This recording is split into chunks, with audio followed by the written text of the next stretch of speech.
চলে আসলাম আপনাদের মাঝে আরও একটা নতুন রেসিপির সাথে। আজকে রান্না করব কচুর মুখী দিয়ে চিংড়ি মাছ আর রুই মাছ দিয়ে। তো রেসিপিটি আপনাদের সাথে শেয়ার করব। আসসালামু আলাইকুম, welcome back to my channel. সবাই কেমন আছেন? আশা করছি সবাই ভালো আছেন, সুস্থ আছেন। আলহামদুলিল্লাহ, আল্লাহর অশেষ রহমতে আমরাও ভালো আছি। আপনারা যে যেখান থেকে আমার ভিডিওটি দেখছেন, কাছে কিংবা দূরে, দেশ কিংবা দেশের বাইরে, দেখার শুরুতে একটা লাইক দিয়ে দিবেন আর ফুল ওয়াচ করবেন। এখানে আমি কচুর মুখীগুলো নিয়ে নিলাম। কচুর মুখী বা ছড়া যে যেটাই বলেন, আমরা কিন্তু কচুর ছড়াই বলে থাকি। দেখেন কচুর ছড়াগুলো একদম বড় বড়। তো এগুলো আমি কেটে নিব পরিষ্কার করে। তো এই তো কচুর মুখীগুলো আমি পরিষ্কার করে কেটে নিয়েছি। এখন ভালোভাবে ধুয়ে নিলাম। এখানে নিয়ে নিলাম 2 পিস রুই মাছ আর রুই মাছের একটা লেজ। আমি ভালোভাবে ধুয়ে লবণ আর হলুদ দিয়ে মাছগুলা এখন তেলে ভেজে নিব। তো এইদিকে আমি কিছু চিংড়ি মাছও নিয়ে নিলাম। এগুলা দেশি চিংড়ি মাছ, একদম ছোট ছোট চিংড়ি মাছ যেগুলা আর কি, ওগুলা। এই চিংড়ি মাছগুলা দিয়ে তরকারি রান্না করলে কিন্তু খুবই মজা লাগে। তো চুলায় একটা প্যান বসিয়ে আমি তার মধ্যে দিয়ে দিলাম সয়াবিন তেল মাছগুলা ভাজার জন্য। এখন আমি মাছগুলা ভেজে নিচ্ছি। মাছগুলো আমি উল্টিয়ে পাল্টিয়ে ভেজে নেব।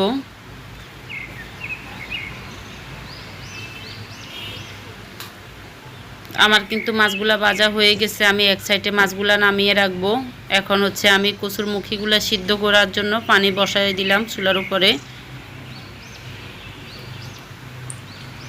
তো পানিগুলো একটু ফুটে আসছে। তারপরে আমি দিয়ে দিলাম কচুর মুখীগুলা, তার মধ্যে দিয়ে দিলাম লবণ, দিয়ে দিব হলুদ গুঁড়ো 1 চা চামচ, দিয়ে আমি কচুর মুখীগুলা সিদ্ধ করে নেব।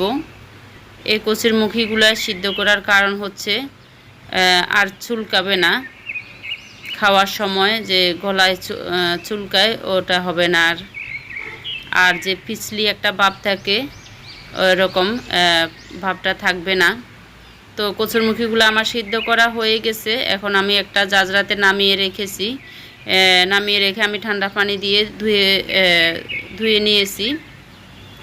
এদিকে চুলায় একটা পাতিল বসিয়ে তার মধ্যে দিয়ে দিলাম সয়াবিন তেল। তেলগুলা গরম হয়ে আসলে দিয়ে দিলাম পেঁয়াজ কুচি 1/2 কাপের মতো, দিয়ে দিলাম স্বাদ মতো লবণ। আমি কিন্তু লবণটা প্রথমেই দিয়ে দিই রান্নার মধ্যে, যখন আমি পেঁয়াজগুলা ভাজি আর কি।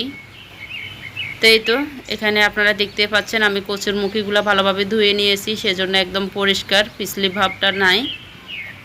তো পেঁয়াজগুলো আমার ভাজা হয়ে গেছে। এখন আমি আদা রসুনের পেস্ট দিয়ে দিলাম আমি প্রায় 3 চা চামচের মতো রসুন বাটা, দিয়ে দিব 1.5 চা চামচ আদা বাটা, দিয়ে কিছুক্ষণ আমি তেলের মধ্যে ভেজে নেব কাঁচা গন্ধ চলে যাওয়া পর্যন্ত। এখন দিয়ে দিলাম হলুদ গুঁড়ো 1.5 চা চামচ। এখন দিয়ে দেব উঁচু করে, প্রথমে 1 চা চামচ দিয়ে দিয়েছি লাল মরিচের গুঁড়ো, তারপরে আরও 1/2 চা চামচ দিয়ে দিলাম। এখন দিয়ে দিলাম 1 চা চামচ জিরা গুঁড়ো, তারপরে 1 চা চামচ ধনিয়া গুঁড়ো। সবগুলা দেয়া হয়ে গেলে আমি একটু নেড়ে চেড়ে মিডিয়াম আঁচে মশলাগুলা কিছুক্ষণ ভেজে নেব তেলের মধ্যে। তো আমি এখন চিংড়ি মাছগুলা দিয়ে দিব। চুলার আঁচ কিন্তু মিডিয়ামে রাখতে হবে, নয়তো মশলাগুলা পুড়ে যাবে। তো চিংড়ি মাছগুলো দিয়েও আমি আরও কিছুক্ষণ প্রায় 30 সেকেন্ডের মতো এইভাবে আমি ভেজে নিয়েছি। তারপরে আমি পানি দিয়ে দিব মশলা কষানোর জন্য। দিয়ে দিলাম ফুটন্ত গরম পানি, মশলাগুলো কষিয়ে নিব ঢাকা দিয়ে। এই পর্যন্ত কেউ আছেন কিনা আমি জানি না, যদি থেকে থাকেন অসংখ্য ধন্যবাদ। তো এই তো আমি ঢাকা দিয়ে মশলাগুলো ভালোভাবে কষিয়ে নিয়েছি। এখন আমি কচুর ছড়াগুলো দিয়ে দিব। তো কচুর ছড়াগুলো আমি দিয়ে একটু নেড়ে চেড়ে মিক্স করে নেব মশলার সাথে। উপরে আমি মাছগুলো দিয়ে দিলাম, দিয়ে আমি আবারও ঢাকা দিয়ে কিছুক্ষণ রান্না করে নেব।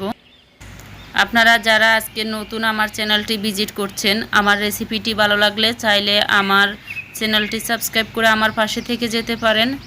যারা ফেসবুক থেকে দেখছেন, আমার রেসিপিটি ভালো লাগলে চাইলে আমার পেজটি ফলো দিয়ে আমার পাশে থেকে যেতে পারেন। আর অলরেডি যারা ফলো সাবস্ক্রাইব করে দিয়েছেন তাদেরকে অসংখ্য ধন্যবাদ। তো রান্নার এই পর্যায়ে আমি ফ্রোজেন করা কিছু কাঁচামরিচ দিয়ে দিলাম, প্রায় 3-4টার মতো।